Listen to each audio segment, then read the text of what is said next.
Fala galera, aqui é o professor Fagner, professor de Física 2 do Colégio São José. E na aula de hoje vamos discutir um pouquinho sobre força de atrito, ok? Vamos lá? Então galera, o que vem a ser essa força de atrito? Podemos dizer que a grosso modo, a força de atrito ela vai ser uma força contrária ao movimento. Vamos lá, observe. O que significa essa força contrária ao movimento? Imagina que eu tenho um objetozinho aqui, ó, né? Um objetozinho A. E nesse objeto eu aplique uma força F nessa direção e nesse sentido. Está aqui uma força F. O que seria essa força de atrito?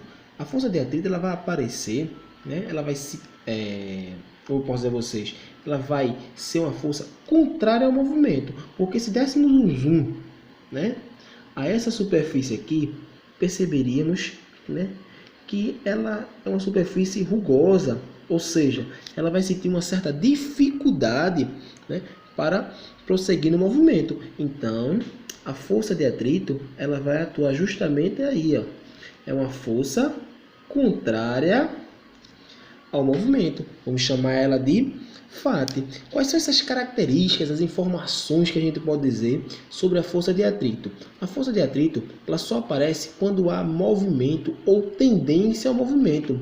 Ok? Podemos dizer também que ela sempre será contrária ao movimento. Ok? E a força de atrito deve ser representada entre a superfície de contato, ou seja, isso aqui é as definições, né, do que a gente pode falar sobre a força de atrito, ok, galera? Continuando no nosso raciocínio, podemos também dizer que se não fosse a força de atrito, né, não conseguiríamos nos movimentarmos, a gente não conseguiria, um carro ele não conseguiria sair do lugar, beleza? Ficaria patinando e ele não conseguiria sair do lugar, porque o atrito, esse movimento contrário, beleza, pessoal?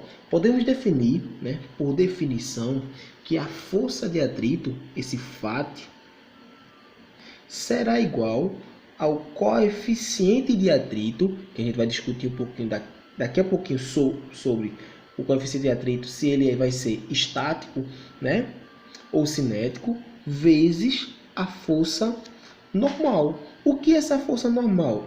A normal, gente, ela será igual ao peso. Quem lembra do peso, né? Peso é igual a massa vezes gravidade, né? Se eu tenho um objeto aqui, ó, de massa m, ó, tenho lá esse objeto e esse objeto tem massa m. Eu posso dizer que o peso desse objeto será igual à massa dele vezes a aceleração da gravidade.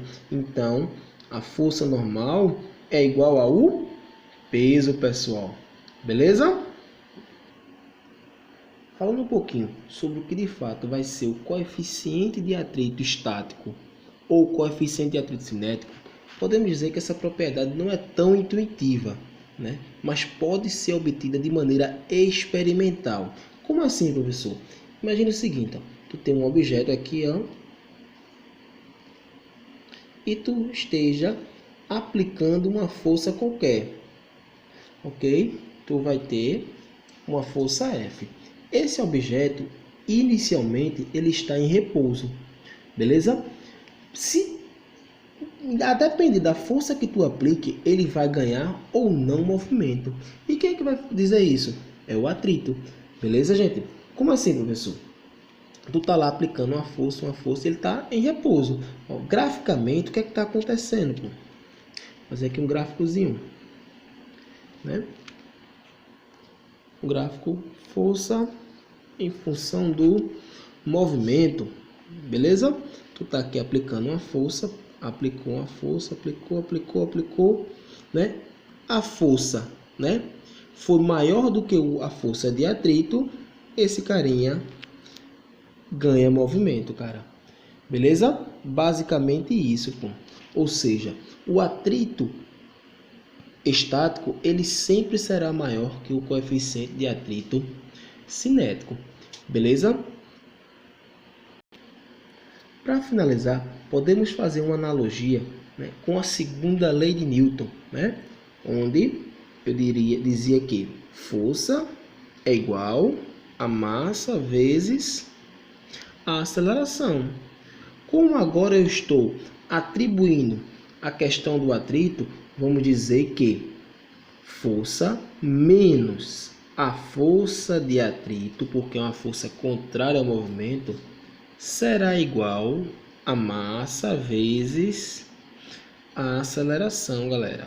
Ó, finalizamos a ideia de força de atrito. Então, galera, agora a gente vai responder algumas questõezinhas, né, para tentar massificar o que foi aprendido na aula. Vamos lá?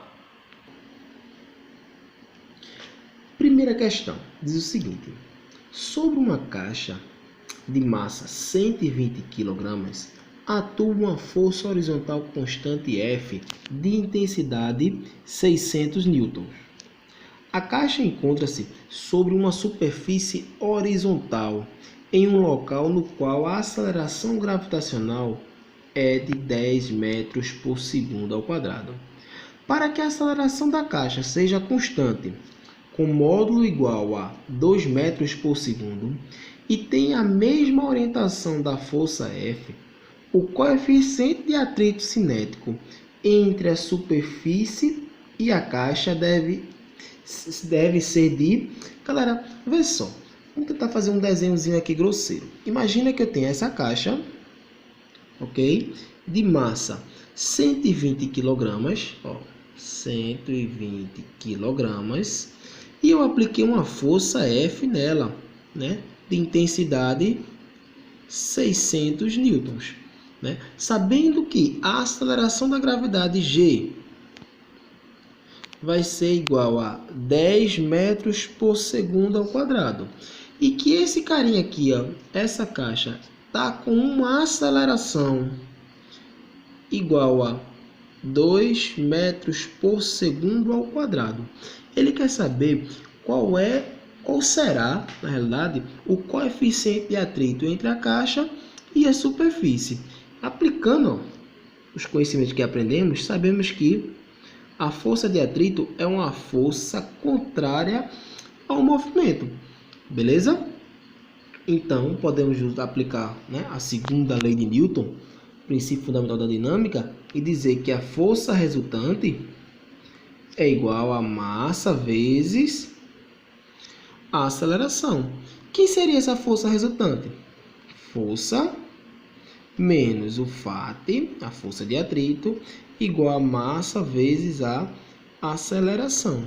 Como ele quer saber o coeficiente de atrito, eu posso dizer que a minha força menos o meu coeficiente de atrito vezes a força normal é igual a massa vezes a aceleração.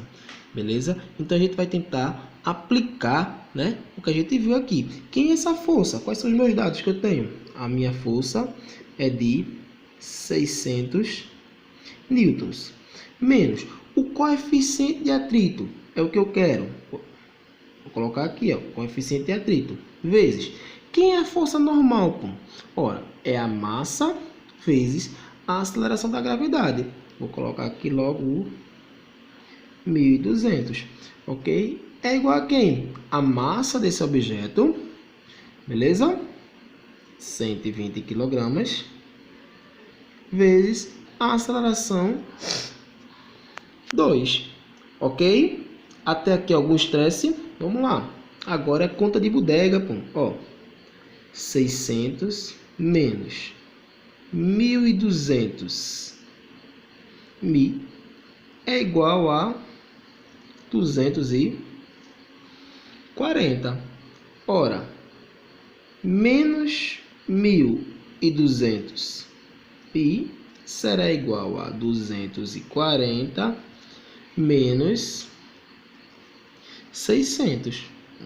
concluir nosso cálculo aqui, galera. Então, ó, menos 1.200, né?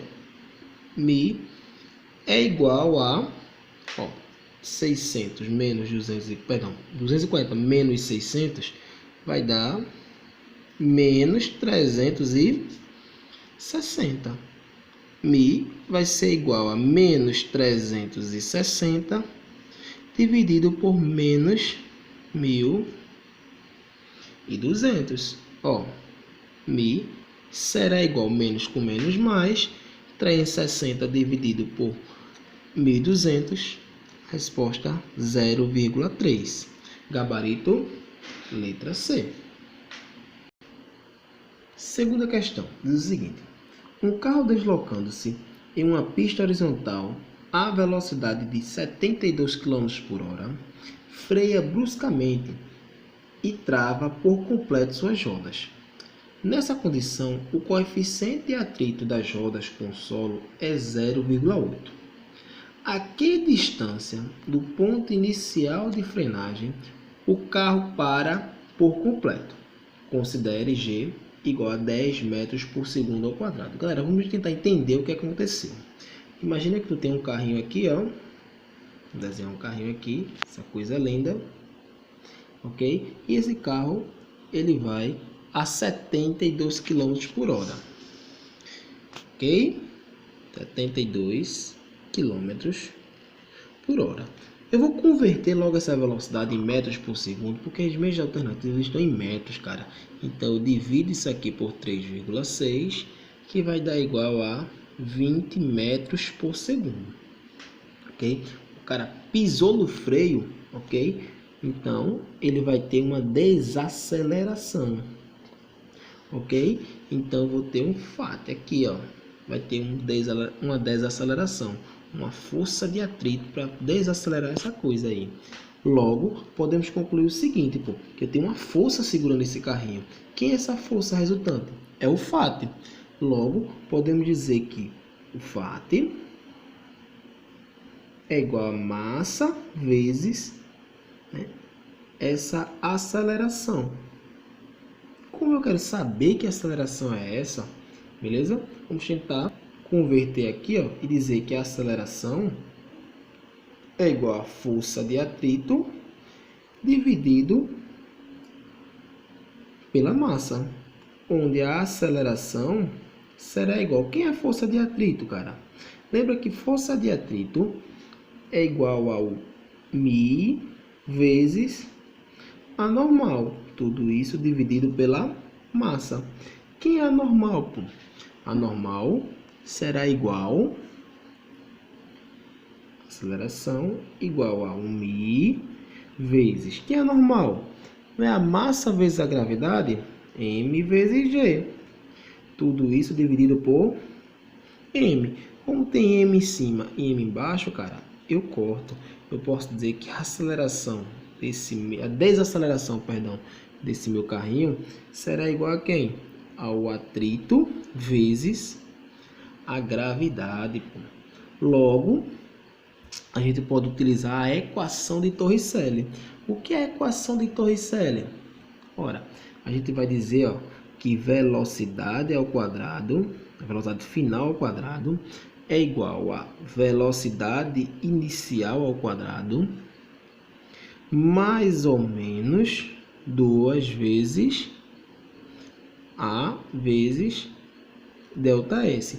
Professor, por que eu estou usando mais ou menos? Porque eu vou ter que observar se esse movimento ele é um movimento acelerado ou um movimento retardado, beleza? Como aqui, ó, a coisa está retardando, a gente vai usar o negativo, beleza? Qual é a velocidade final? Né? Vai ser zero. Zero ao quadrado é igual. Quem é a velocidade inicial? Ele estava, assim que ele freou, a 20 metros por segundo. Então, 20 ao quadrado. Menos quem? 2 vezes. Quem foi minha aceleração? O coeficiente de atrito vezes a gravidade. Ó, 0,8 vezes quem é a gravidade? 10. Tudo isso vezes a variação de espaço. Agora é conta de bodega, pô.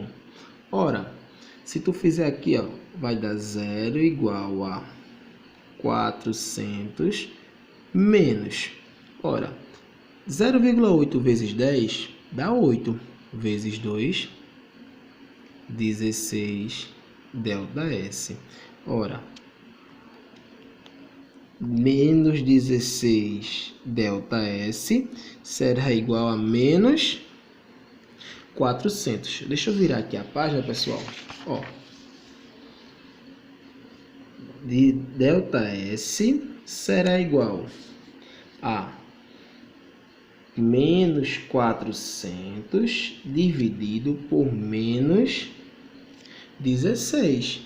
Podemos concluir, cara, que a minha variação de espaço será igual a 25 metros. Então, esse cara percorreu 25 metros. Gabarito, letra B. Então, galera, espero ter ajudado vocês. Ok? Uma boa aula para vocês, bons estudos. Forte abraço, tá? Beijos.